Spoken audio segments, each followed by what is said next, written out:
teman-teman, apa kabar kalian? Ketemu lagi dengan saya Imas Puah di sini.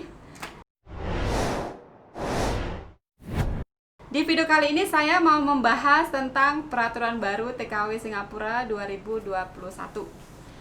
Sebenarnya di 2 minggu yang lalu saya sudah membahas ya, tapi di video tersebut ada beberapa pertanyaan. Dan ini adalah pertanyaan pertama dari Pratama Susilo ya. Peraturan baru belum disetujui. Hari ini saya sudah find out jawaban tersebut ya.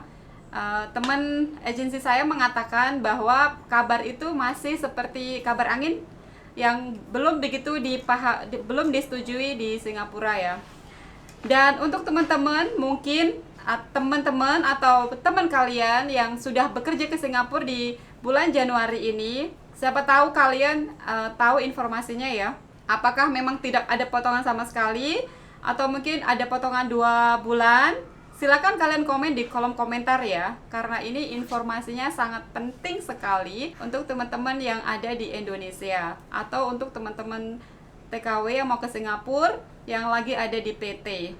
Dan untuk pertanyaan kedua, Kak, kalau calling visa ribet nggak sih? Saya ex Hong Kong.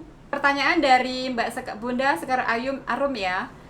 Jawabannya itu sebenarnya tahun ini sedikit ribet ya, karena kalian harus dikarantina 2 minggu dan juga kalian harus membawa surat PCR atau surat tes corona negatif.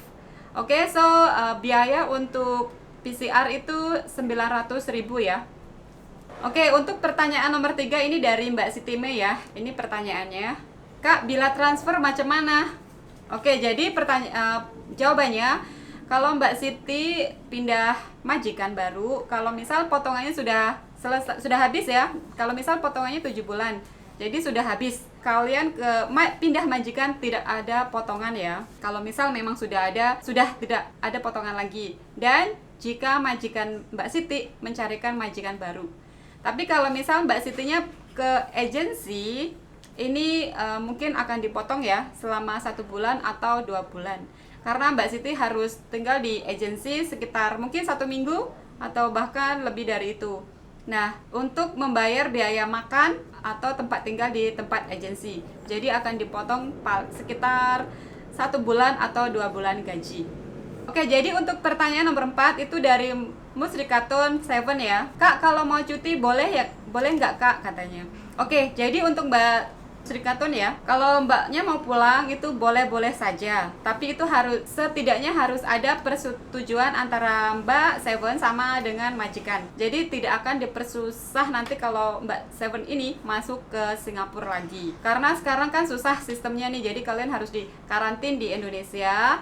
Kalau balik ke Singapura juga bakal dikarantin. Kalau misal kalau mau pulang juga silakan. Tapi kalau bagusnya sih mendingan diurungkan niatnya. Lebih baik tunggu keadaan aman dulu baru pulang untuk cuti. Untuk pertanyaan nomor 5 ini dari Netral Cell. Ini pertanyaannya, Mbak, kalau bertato di jari emang bisa kerja ke Singapura? Oke, jadi ini aku udah pernah find out ke Mbak TKW-nya langsung. Kalau bertato itu sebenarnya nggak masalah, itu boleh-boleh saja. Karena tato itu adalah seni ya. Ini tidak berpengaruh dengan pekerjaan atau apa, tidak. Jadi untuk teman-teman yang bertato, silakan, no worry, welcome, masih boleh kerja di Singapura. Tapi selama ini aku belum pernah lihat mbak-mbak TKW yang ada tato. Oke, mungkin teman-teman kalian ada yang bertato tapi saya tidak pernah melihatnya. Oke, jadi untuk teman-teman ya, kalau misal tatonya banyak tuh ya, itu ada nilai itu sih ya tersendiri. Mungkin para majikan juga takut ya kalau misal tatonya banyak gitu. Tapi kalau memang tatonya itu kecil, kalau misal tatonya tuh di tangan aja ya, atau mungkin di dalam badan yang kalau kalian pakai baju tidak akan kelihatan. Oke, atau mungkin tatonya sedikit, itu sebenarnya boleh-boleh saja dan itu tidak ada peraturannya ya. Ini boleh-boleh saja. Nah, ini aku pernah nanyain ke temen TKW yang benar-benar kerja di sini ya. Dia ada teman yang ada tato. Itu boleh ya. Ini ada videonya di sini. Aku pernah nanyain langsung ke dianya. Oke, untuk pertanyaan nomor 6 adalah dari Arkanudin Udin. Ini pertanyaannya, gaji di Singapura berapa sih katanya? Oke, jadi sebenarnya aku udah pernah bikin gaji Singapura tuh berapa rata-ratanya. Ini linknya ada di atas ya kalau kalian mau nonton. Gaji TKW yang masih baru tak ada experience ya, itu sekitar $600 sampai $700.